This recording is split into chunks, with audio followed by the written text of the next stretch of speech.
मनोज जरांगेंमध्ये हिम्मत असेल तर त्यांनी मंडल आयोगाला आव्हान द्यावं। छगन भुजबळांचा चॅलेंज। झुंडशाही समोर सरकार झुकल्याची टीका। गावागावात उन्माद सुरू असल्याचाही आरोप।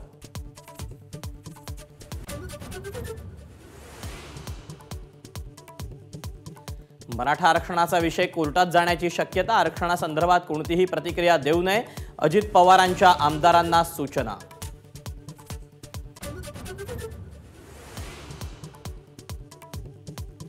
महाविकास आघाडीत अजून वंचितचा समावेश नाही। प्रकाश आंबेडकरांचं मोठं वक्तव्य।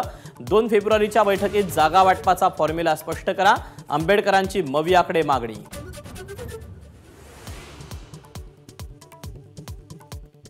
संजय राऊतांचे राहुल कनाल यांच्यावर खिचडी घोटाळ्याचे आरोप। तर आरोप सिद्ध करा, अन्यथा खासदारकीचा राजीनामा द्या। राहुल कनाल यांचं राऊतांना चॅलेंज।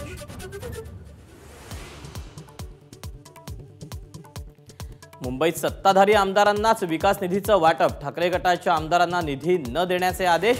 अजय चौधरींचा मुख्यमंत्र्यांवर आरोप।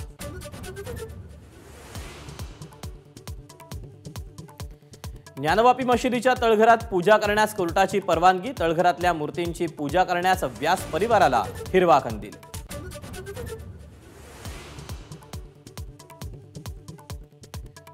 महाराष्ट्रासह कर्नाटक राज्याला सीमावाद प्रकरणी केंद्रीय गृह खात्याची नोटीस। समन्वय समितीची बैठकच न झाल्यामुळे नोटीस पाठवल्याची माहिती।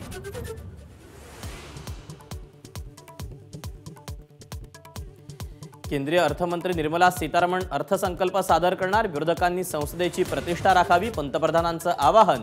तर गोंधळ घालणाऱ्यांना पश्चातापाची संधी असल्याचंही वक्तव्य।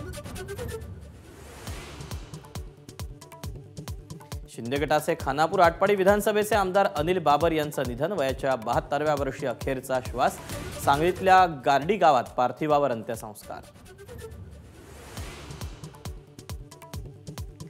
आरबीआयचा पेटीएम पेमेंट बँकेला मोठा दणका। 29 फेब्रुवारीनंतर पेटीएम बँकिंग सेवा देऊ शकणार नाही। नवी ग्राहक नोंदणी थांबवण्याचेही आदेश।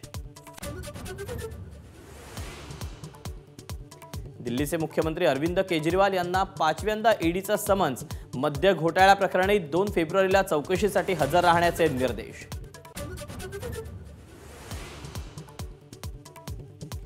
झारखंडचे मुख्यमंत्री हेमंत सोरेन यांची ईडी अधिकाऱ्यांवरच तक्रार दाखल।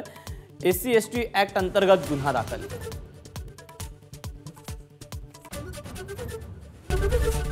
एबीपी माझा, उघडा डोळे बघा नीट।